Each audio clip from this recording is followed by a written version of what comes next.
نعم الحمد لله ثم الصلاة والسلام على رسول الله صلى الله عليه وسلم. بكدب فاولونزي النبي الكريم له مئات ألوف الخصائص. نبي في محمد صلى الله عليه وسلم أي نبي لونجي بينجي نيو التي ينفرد بها. وابلا الله سبحانه وتعالى بيغلكم وغلكم القرآن يمتن نيتي تندو ناغامبا وإنك لعلى خلق عظيم. نمغامبا نيو محمد مومبسا أتوا سكولما نيو مومبسا ويجيتيتا.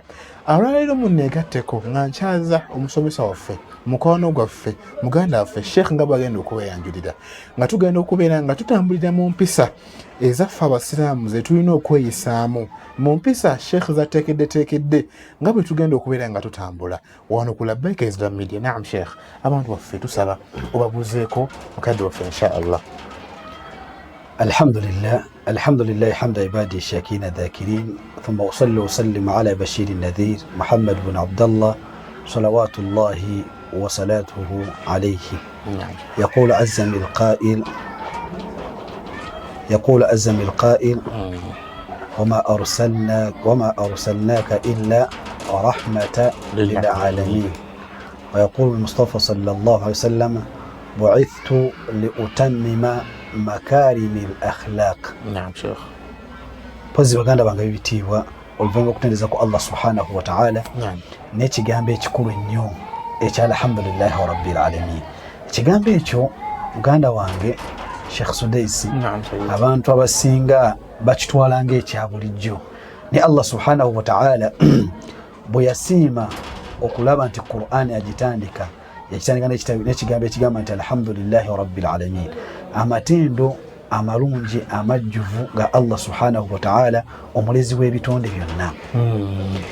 Era Allah subhanahu wa ta'ala yayagala okutonda ebitonde bye yalabanga ekigambo ekyo kyalina okutandisa n'agamba nti alhamdulillahi alladhi khalaqa as-samawati wal arda wa ja'ala adh-dhulumati wan nur thumma alladhina kafaru bi rabbihim ya'dilun.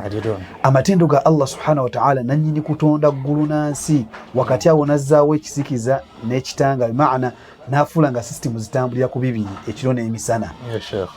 Allah subhanahu wa ta'ala ekigambo ekyo yakisiima nnyo. Bw'anaamala okutula mu mulabo omujjana bayingire mu jjana n'abo muliro bamulingire mu muliro, era ajja kumaliriza agamba nti waqudiya bainahum bil haqqi wa qila alhamdulillahi rabbil alamin. Kigambo kitono ne Allah y'okusiima n'agamba nti kyeyeetenda nakyo nabwe kito naffe mu mbeera zonna.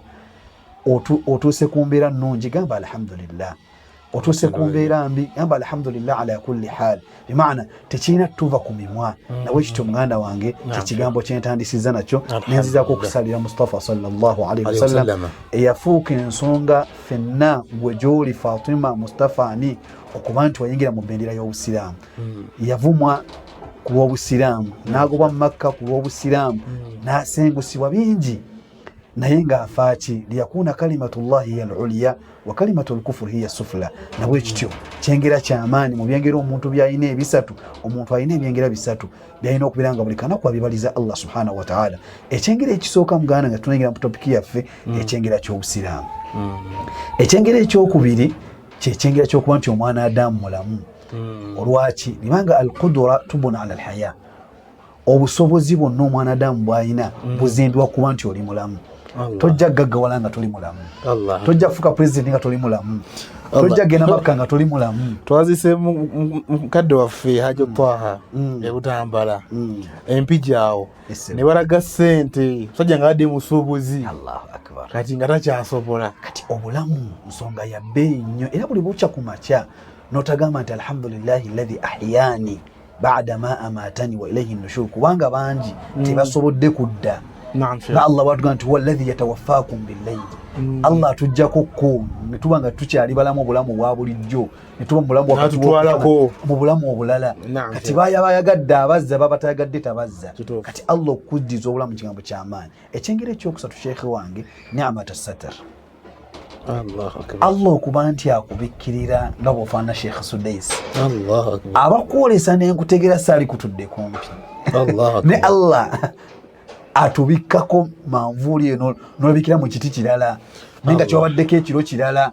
Allah, omusajja omu wera yogera ku tawaadhu okwekkakanya yagamba nti ye muntu okuwaana n'akwogerako ekirungi gwe ne wejjukiza ekintu n'ogaa nti singa abantu baali bakimanyi kino kyendi tebaalimpaanye kati nabwe kito kyengera mu byengera okuba Allah subhanahu wa ta'ala ng'akubikkiridde ni'matul haya ni'matul islam ni'matus satr ebyo byengera binene nnyo nga Allah bwe nti wa in ta'uddu ni'matallahi la tuhsuha tetusobola bibala naye ebyo ebisatu bikulu nnyo ate n'abantu bategere sheekh wange ti wama bikum min ni'matin fa min Allah buli kye tulina mu byengera si mwanyi gaffe na busobozi bwaffe wabula fa min Allah Allah subhanahu wa ta'ala yakyakutadde awo olaba wookyali nga tuyingira mu topiki yaffe sheekh wange nayagadde tutunulireko butya omwanadamu yaleyisizza atya mu society oba omuntu yaleyisizza atya n'abakulembeze abamukulembera sheekh n'obusiraamu buyina empisa ezo buyina empisa Muhammad sallama yatuuka okutugamba nti ebintu aktharu ma yudkhilu nnaasu aljanna yaleeta ensonga bbiri yagamba taqwa Allah wa husnul khuluq okuba nti omuntu atya Allah subhanahu wa ta'ala n'okuba nti empisa zo ziba nnungi nnyo bibigenda osinga okuyingiza abantu ejjana okutya Allah subhanahu wa ta'ala n'empisa ennungi seeka lwaki olwaleero abantu baffe bw'oyogera ku mpisa zaffe ng'abasiraamu kati otutekedde empisa zakweyisa bulungi n'abantu abantu balowooza obusiraamu ebintu tebiriyo tebwabwogerako nedda taata wange obusiraamu bwakoona ku buli nsonga yonna era tebulina kye bwalekayo olaba bwatuuka okuba nti buyigiriza omuntu edduwa egenda mu kaabuyonjo oba bwe bwalekayo ki adabu empisa butya omuntu bwayingira mu kaabuyonjo ayingizayo okugulu bwe kuti n'asoma edduwa bweti bimaana tebwalekayo nsonga yonna butya bwe edduwa y'omuntu ng'agenda kwebaka azuukuka bwemutunuulidde kandi nabwe kityo tulina empisa zetulina okuwangiramu ffe ng'abasiraamu lwakuba nti obukendeevu bwaffe omuntu omusanga n'ogamba oba musiraamu ng'enneeyisa emukoze eki enneeyisa emusiiwuuseeko kati nabwe kityo tutunuulira basahaba ridwanullahi alaihim ajmain beeyisizanga batya ku mukulembeze waabwe sallallahu alaihi wasallam sheekhe nga tuzzeeko emabega ku bintu ebigenda okuyingiza abantu omuliro ejjana tubirabye nga biri bibiri ate waliwo ebirala egenda okuyingiza abantu omuliro yagamba Mustafa sallallahu alaihi wasallam nti aktharu ma yudkhilu nnaasa nnaar ebintu ebigenda okusinga okuyingiza abantu omuliro n'agamba nti alfamu walfarj yagamba nti omumwa n'obwereere tulaba ebigenda okusinga okuyingiza abantu ejjana kutya Allah n'empisa nnungi ebiteeka abantu ku kkono omumwa n'obwereere bwawe kyovula omusajja yagamba nti okyaligwanidde omuntu atafakkare mi'ati marra nga tannayogera lwaki kubanga ekigambo kiba kyange Sheikh Sudais olwaleero olukyogera nekifuuka kyansi yonna nagwe omusajja yayogedde ebigambo omusajja yagamba nti waka in tara min samit laka mu'jibin tinga walaba omuntu asise bwati nobeerawo nakwewuunyisa naye agamba ziyadatuhu ng'okumwongera ekitiibwa au nukuswaho fi takallum imma kyayogera kyonna ogenda mukendeeza ekitiinga egyomulabamu oba ogenda kumwongera ekitiibwa omusajja yajja wa Imam Shafi'i rahimahullah nayingira mu darusu ye Imam Shafi'i yali yeesigamye naye mandari y'omusajja ono yajja nga ayambadde ebitambaala sibye ekitambaala ali mu kanzu ya white nnyo Imam Shafi'i n'amutya yali yeesigamye n'atereera olw'ekitiibwa ky'omuntu ono ayingidde Imam Shafi'i yali asomesa ku swala omusajja oyo n'awanika omukono n'amubuuza kuwuza bwetandika Imam Shafi'i n'addayo ne yeesigama maana omusajja amuwa ekitiibwa ng'alowooza alimu munnanga akoze eki ayinga ti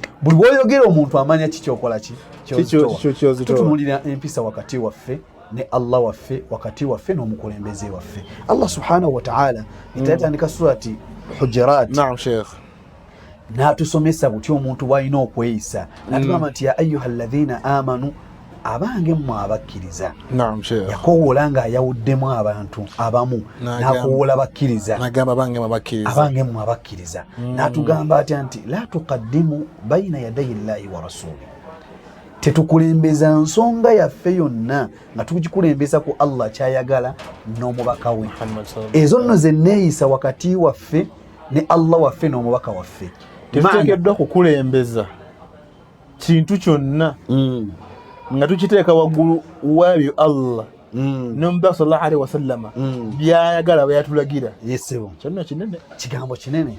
Bimaana tulaba mu surati Swadi Allah subhanahu wa ta'ala ng'agamba Dawuda nti ya Dawudu inna ja'alnaka khalifatan fil ardi twakufuula musigire ku nsi fahkum bayna nasi bil haqq lamuza wakati w'abantu na mazima ninamugana ki namugamba wala tattabi al hawa yudhillaka an sabilillah. Mukulamulako tukusindiseeko tolamula ng'osinzira kwagala kwa mutima gwo nze nalyagadde bwe nti zempisa zetulaba wano ti Allah bw'aba agambye nti ensonga ebeere bweti tokiteeka mu nze ndaba bwe tolina boga nti nze nandyagadde kino mufuze siggwe kyewandiyagadde naye Allah ayagala kikyayagala balina kyebaagala. seeka atulajeko ku bantu wano katono okusala ekirimi nga aya ozibasomera nga bw'osoma wanoyogera hadith naga seeka byegedde mbikoze eki biwidde naye nze ndaba nze nandyagadde. Ekigambo ekyo buba bukendeevu bwa muntu aba akyogedde. Neffe abakkiriza Allah atugambye nti mu mpiza zetulina okweyisaamu ne Allah waffe obutakulembeza kwagala kwa mitima gyaffe bw'aba alagidde. Ebiseera ebisinga Allah subhanahu wa ta'ala alagira ensonga gwe n'olaba bulala gwe ng'omulabi naye yaba amanyi ekirungi ekigirimu. Tulaba kusangula ku khuffi ali kyeyagamba nti obusiraamu singa bwali bwakugendera ku ndaba kuba wansi yandabye nga we wakyafu weyandiyisizza naye busaba tulagira nti yisa ku ngulu. Awo Allah yalina hikima naye amanyi lwaki yatulagira kuyisa ku ngulu netutayisa wansi ate watambula. Kati mu nsonga zonna nga tulina ensonga zetuyimiriddemu tokulembezanga nsongayo ku mbaka sallallahu alaihi wasallam. Obusiraamu kyebugamba sallallahu alaihi wasallam akyagamba Allah mateeka galagira omuntu mumpisa muneyisa obulungi mpisa esookerako ddala bwe butabaako kyakulembeza kwekyo Allah kyaba yagadde. Allah yagadde abantu abaana baffe tubasomesa obusiraamu ate gwe n'ovaayo n'olaba nze mbadde ndaba ekyo tekyandikoze ya rabbi.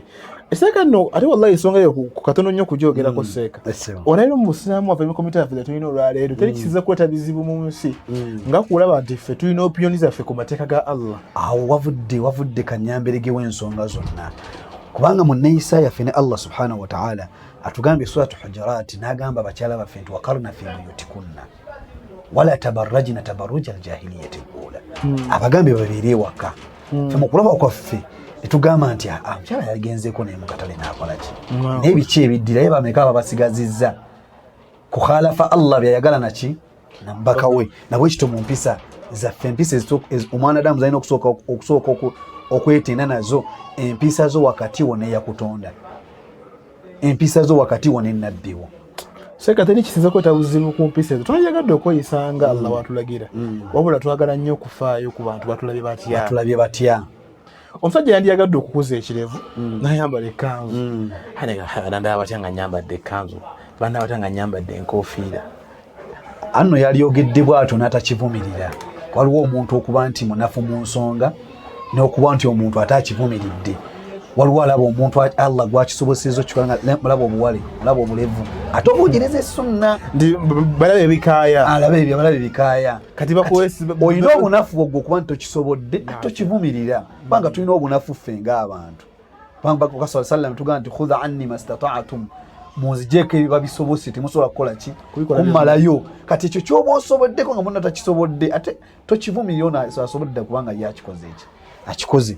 Tugambye nti wattaqullah tubeerenga tutya Allah subhanahu wa ta'ala inna Allaha sami'un alim. Mazima Allah subhanahu wa ta'ala sami'u muwulize nnyo ate alim mumanyi nnyo muzimu mu mpisa era nga tukolagana ne Allah subhanahu wa ta'ala n'omubaka we yatukoola n'addamu n'atugamba nti ya ayyuha alladhina amanu abange mmwe abakkiriza n'atugamba nti la tarfa'u aswatakum fawqa sawti an-nabiyyi wala tajharu lahu bilqawli kajahari ba'dikum li ba'din natugamba nti an tahbata a'malukum wa antum la tash'urun.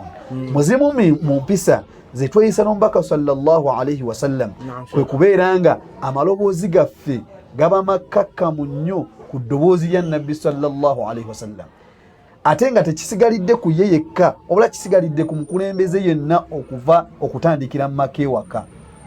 Taata bw'aba ayogera ate ffe abaana tulina kukola ki? Tuyisaamu maloboozi nnyo. Omukulembeze bw'aba ayogera tulina kukola ki? Tuyisaamu maloboozi nnyo. Ekyo kyagwawo ddi? Nabbi sallallahu alaihi wasallam yajjiwa jamaa. Naam Sheikh. Nga bazze abeeko w'abasindika ne bajja nga tebalina amiiri.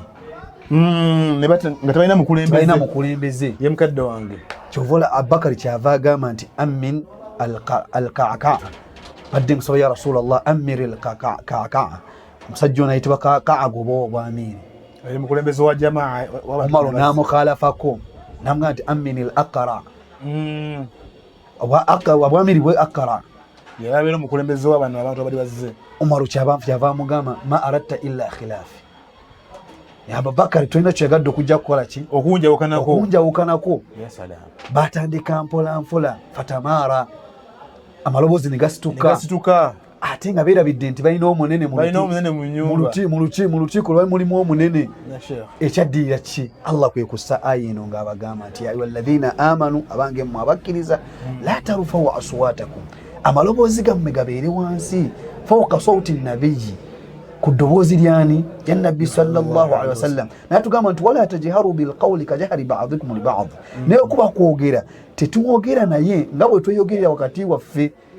Awano nno tuyigawo nti waliwo obeera ne banno bakinywe kati nganze naawe olwaleero watusanga tunyumya abayinza ogaba sheekhe yayogera ebyo oba ki tulina enkolagana wakati wange naawe egye tulina bw'otusanga nga twogera nga tuseka ye gureedi yaffe. Naye ate wetubaako ow'abantu abatusingako ekitiibwa mufutiyani ate tuleetawo olugezigezi lwaffe nga kiboozi kyaffe kya bulijjo. Allah kyava abagamba nti emboozi zammwe wakati wammwe nammwe ebibooziboozi byammwe n'enjogera zammwe muzoogerere mu gureedi zammwe mwe mujja. Ne wano mulimu ki? Mulimu Nabbi sallallahu alaihi wasallam. Mulimu omunene. Agamba nti wa'lamu anna fiikum rasulallah. Mumanye nti mumwe mulimu omubaka wa Allah. Allahu akbar. Tulina enneeyisa wakati we naye.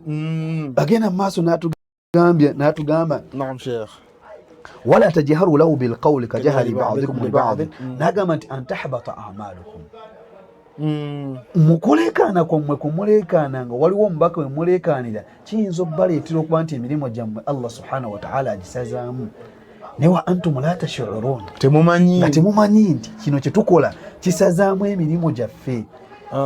Nabwe kityo tuyigamu empisa nti otuba nga tuli mu society tuli waka mukadde waffe ayogera nga taate waka ffe abaana amaloboozi gaffe gabeere wansi n'olwokuba nti wakula n'omusinza ssente kati akuyita taata kubanga waliwo abazadde olwaleero nga mu baana be babayita bataata baabwe. Lwaki? Tubuvunaanyizibwa muzeeyi bwe yalina bwamuvaako ne budda ku mwana. Allah Sheikh waliwo ekyo kye nasomesaako era nga tukyali ku ihsaani ku nsonga katono nnyo gye badde oyogera ndi ihsaani mu kulongoosa eri abazadde bilwalidaini ihsaana kwe kulaba nti tubalowolereza obulungi nga tetubalinze kutusaba busabi kubanga seko olwaleero omuzadde bw'oba okula nga bw'olina bawala baffe ne baganda bange abato b'olina bw'abalowooleza nti mwana kati asaana kwambala kagoye asaana genda ku ssomero kakati nabo bwe bakulaakulamu balina kuloza nti gatata kati asaana sukaali yeetaaga kino nga tusose basaba. Naam Sheikh tugende mu maaso n'empisa an tahbata a'malukum wa antum la tash'urun. Bimaana mu kusitula kwaffe amaloboozi gaffe wakati wa kitaffe oyinza okuba nga sukaali gw'omuleetedde ate empeera za sukaali zifudde. Olwaki? Olina ekigambo ky'oyisizza mu kamwa ne kimunyiiza. Naako wabadde oguze emmoloka naye by'ogyogereddeko ne bimunyiiza. Naimweli Allah subhanahu wa ta'ala n'atugamba mu mpisa z'okweyisa n'ennabbi surati Hujurat Ahzab era yakowoola bakkiriza n'agamba nti ya ayyuhalladhiina amanu Nabbi sallallahu alayhi wasallam mwabakiza nabbi bwaba bayise ku kyokulya ila ta'amin ghayra nadhirina ina idha du'itum fadkhulu wa idha ta'imtum fantashiru wala musta'anisina lilhadith. Yabayigiza ne mukuba nti mbaka abayise bakyaleko gyali. Naam Sheikh. N'abagamba temujja nga bukyali nnyo aye temukeerewa nnyo ate mumala okulya temulinda bigambo muddaawo mwogere ate mwokuba olwali omaze okukola ekiwaleze naye mukuba olwali. Muzimu mu mpisa tuyigamu nti tuba n'abantu abakulu nga batuli nabo amaloboozi gaffe gabeere makkakkamu. wa antum la tash'urun saka nekiri kyoyogeddeko kaka nti n'omuntu aba akuyise uwe ate tolwawo nnyo bw'oyogera ebyogedde tulaba obusiraamu era bwatuuka mu swati Nuuru ne wuwa omuntu obudde bw'alina okukyala eri munne min qabli salati al-fajr kama nti omuntu talina kukyala nga fajiri tennaba بعد صلاة العشاء بعد صلاة العشاء نيشا ويبقى تشالا ما نبتدي وانا كان كسالا otyango na obuddo bula buzibu ku sawa 5 sawa 5 mate mune mvuga mu mukyanje ne ngawa gundi kanze mu nedda so ne waqtu dhuhur bana mukairulao bantu bavudde mu dhuhur yao saa 8 mba warabu gitwawangalira bona amaduka bagaggala ne bagenda ne bawummulako kati obudde obwo Qur'ani yabuziiza obukyaliramu era naffe wano tubuziiza abatuulira tebiseera bisatu tebikyalira si kya mu mpisa kukyaliramu before subuhi mwogeyo after dhuhur yao obudde obwo saa 8 awo n'oluvannyuma lwa Aisha beera kewaka salaamu yo ojjagireeta olulala era obudde obwo bwe tulabye mu Qur'ani eyigiriza nti omuntu aba agenda ewa munne mu budde obwo faliyasta'dhinu kale oyina ebikutte nnyo tojjango bamabubamya okuyingira eri abantu abo baba beetadde sooka osabe kati amasimu gajja kuba essimu gundi wooli bw'olaba tagikutte manya nti obudde buzibu bwalimu oli munoonyaako olulala naye abantu bamala gajja buzibu nze nyina omuddu katono nnyo Sheikh Kufisa nyina omuddu Gusame era munnyumizaako yajja buzinga bamanya abavubuka betubeera kati bwe tubeera ffenna nga tuli bavubuka oba oli awo Mungu agenda nakuwa fadulu kati oli natuuka n'afuna omukyala naye nga bwaludde bwe twakyala nga twali tukola kitumanyi olwo yakuba essimu nga tazikwata najja Allahu akbar naako naabalawo nti agundi ngedde bitonkwata ninga kanzigi Allahu akbar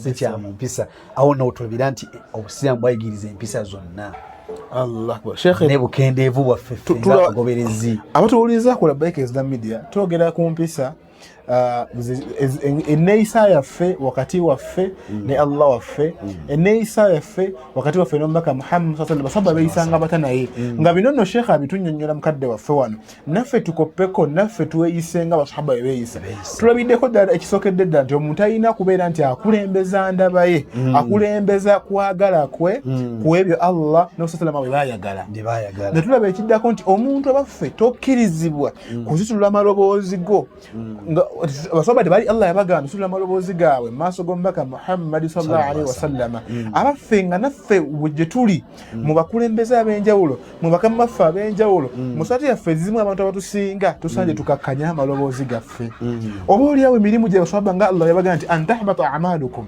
oyinza okuba wa mukama wa tata wa mukadde Sheikh nga bw'atunnyonnyodde n'oyisamu eddoboozi okakana sukali golese omukyere gwoguzi nakuviramu awo wa antum la tash'urun abaffe Sheikh asomeseza tuli kumpisa bwe tuyisa mukadde waffe Sheikh naam agenda maaso aga nti inna alladhina yaghudduna aswatahum inda rasulillah ulaika alladhina imtahana Allahu qulubahum littaqwa lahum maghfiratu wa ajrun adhim Allah yawasafa abantu aboogera n'eddoboozi ekerikakkamu maaso ga rasulillah sallallahu alaihi wasallam tekikoma ku rasulillah sallallahu alaihi wasallam abantu aboogera n'eddoboozi ekkakkamu eri bakama baabwe abantu aboogera n'eddoboozi erikakkamu mu society bwe bawangalira ku mulimu w'owangalira Allah yabawaana n'agamba nti ulaika alladhina imtahana Allahu qulubahum littaqwa abantu Allah be yagaziye ebifuba byabwe n'okuba nti batya Allah subhanahu wa ta'ala kutukulabira nti oli mutya Allah subhanahu wa ta'ala tumulabira ku mukamaawo oboyegane mukamawo weeyisa otya osutwa eddoboozi mu maaso ga mukamawo omuntu obusanga mukama we n'otayawula ng'aleekaana nga ye kyamumpisa nti omuntu oba n'omuntu amusingako obukulu eddoboozi lye bakkakkamu abamu bamanyi n'okukkakkanako ffe twawangalira emisi munnaffe n'atugoba ku mulimu ne batugoba ku mulimu lwaki wampisa Munakkenya teyasituka nga mukama waffe azze bo mu mpisa zaabwe mu orofu yaabwe mukama wammwe wajja musitukako twasituka ffe ng'abaana Munakkenya n'agamba takola waki tasitukira bakulu ffenna ng'abaddugavu mu kampuni ne batukola ki naye empisa gamba oyo tantegedde tampadde kitiibwa kyange mwenna n'agobya abantu 17 kati ekigambo empisa ne bakama baffe twaliyisizza tutya Allah akbar mukadde wafasebo lahum maghfiratun wa ajrun adhim abantu abakakamu maaso ga Nabi sallallahu alayhi wa sallam lahum maghfira balina okusonyiyibwa kwa Allah subhanahu wa ta'ala wa ajrun adhim n'empeera ennungi mu kweyisa kwabwe bulungi eri bakama baabwe eri Nabbi sallallahu alayhi wa sallam. Seka katono nnyo mu byoyogedde waliwo ekinkutteko seka nti empisa tezigasa muntu yekka omu wabula zigasa society yonna nga bwebeeri era n'obusiifu bwazo tebukosa muntu yekka omu wabula bukosa society yonna nga bwebeeri. Edda owabanga wabakayagana kebeba boda kebeba ki wayitangawo omuntu ow'enkofiira aga musiraamu sooka ojja otukole ki otulamule ku nsonga kubanga batumanyi tuli banjawulo era tuba bamazima naye kati olwaleero empisa zigenze zisanguka ne wabawo abakayagana omusiraamu bamuleka ate ne bayita Peter olw'enneeyisa yaffe zeekyuka awo tukubiririza nti twalizeeyo ku nnono ne tweyisanga obusiraamu bweyisa tusigaza ekitiibwa kyaffe. Seka kiri kitya tulina abantu abagamba nti bo batya Allah naye boolyawo empisa zaabwe nga zirimuuko akabuuza. Empisa zitandikira ddala ewaka naffe muffe abamanyi mwennyini abamanyi ffennyini olwaleero muffe mwe muli abantu adda ku kamera nga tugiriko olwaleero olw'empisa ze entono n'avuma munne gundi namba option namba eddakiika 3 ng'ali mu kusabula muntu kyokka nga mumanyi naye kambyogere mu biwuli oli natunga kutuba namba ng'agenda kusomesa ku munne kamubasabulire ne mubatuuze bennyini ku muzigiraga tusomesa ku kitu kyabe kiri mu busiraamu kati ezo si kya mu mpisa za busiraamu omuntu okukola topic ng'agenda kusomesa ku muntu. Allah akbar sheikh wange obo omugeyeza sallallahu alayhi wasallam yagamba nga mabalu aqwam babadde batyawo abantu abeeyisa bwe bati bamuleetanga ensonga z'abantu abanywi b'omwenge naye ng'asaala nabo somesa ku gundi akola bw'ati ne mu nsomesa zitwawulira ko ng'asonze ku muntu nti gundi Muhammad gwe Sudaisi kyokola olwaleero seka bakinyumizaako omusajja bamugamba imaamu yagamba ku sheekh azze okusomesa ku masigidi ye asomese ku shiriki kubanga abasingamu bamushiriku n'abamuwa n'amannya n'obamusongerako omusajja kye yakola n'amusongako ne kutuba olwaggwa yamaliza tasobola kwogera Kigo Mustafa bamuloga emimwa nga tasobola kwogera ku kigambo kyayogera n'omugagamba musajja wo gwaleese atwetondere kati si kya mu mpisa bakututte nga imaamu okuba kuwosomesa ne bakuwa topic gy'ogenda okusomesaako bakusa mawudu oyo ate wabona okusomesaako mu mbeera ennungi naye n'oyogera n'amannya kati mu mpisa z'obusiraamu tetukkiriza kubanga twatuukiriza abantu amannya gaabwe obula tuwabuwe bifaananyi. Allah Sheikh mukadde waffe nno akadde konda akatukoze eki konda akatulidde naye abatuwuliza twogera ku mpisa bwetya bwe tuwangala n'abaki n'abantu na butya twasogedera ku butya muntu wawangala ne Allah Ta'ala. Sheikh nja kusaba mu bigambo 2-3 osibula byaffe wano n'oluvannyuma ngenda kukomyawo nga twogera ku mpisa ez'obusiraamu tusobole okuba nga tugenda mu maaso obusomo guno kuba Sheikh gonnyemidde nnyo ate nga ndabira ddala olwaleero nahnu ala masali hajjati ila husnul akhlaq ndaba twetaagira ddala okulaba nti twogera ku mpisa z'empisa zeetaagisa kubanga society yeetaaga muntu wa mpisa. Naam Sheikh seka abalabi baffe bano abalabi nga mbasiibula nyinza obbagamba ensonga ziringa nga 2-3 ku kikwatagana n'empisa. Empisa nnyini zo zimutunda mu society wawangaalira era naye okuba kuwaayo bitabo byo nga mulinayo musaba omulimu enneeyisa gye weeyisizaamu esobola okuweesa omulimu ne baliko omuntu asinza empapula zo kati so tubeere n'empisa ennungi nga tuzikoppera ddala okuzijja ku Mustafa sallallahu alayhi wasallam era nga bwetulabye nti ekintu ekigenda okusinga okuzituwa ku minzaani y'omwana Adamu yawma al-qiyama ekigenda okukola hejje ennene zigenda kubeera nga mpisa nnungi omuntu okuba nti empisa ze ennungi empisa ennungi zitandikira ewaka waffe kyobola bagamba charity begins at home empisa zitandikira waka tibazisomesa ku ssomero kati waka watabaawo mpisa naddala ffe abazadde olwaleero namaliriza enneeyisa gye nneeyisiza ku mukyala wange waka abaana gye balabirako nabo ne beeyisiza ku bakyala baabwe waabwe naawe maama gwe atulaba empisa gy'oyisaamu kitaawo w'abaana nga balaba naye bajja kubeera nga bakozesa batyo. Sheikh inshallah sallallahu nga tukuuma sebu barakallahu fikum inshallah tujaze khairan tugenda kukoma omulundi omulala tutandikiraawo. Wassalamu alaikum warahmatullahi wabarakatuh.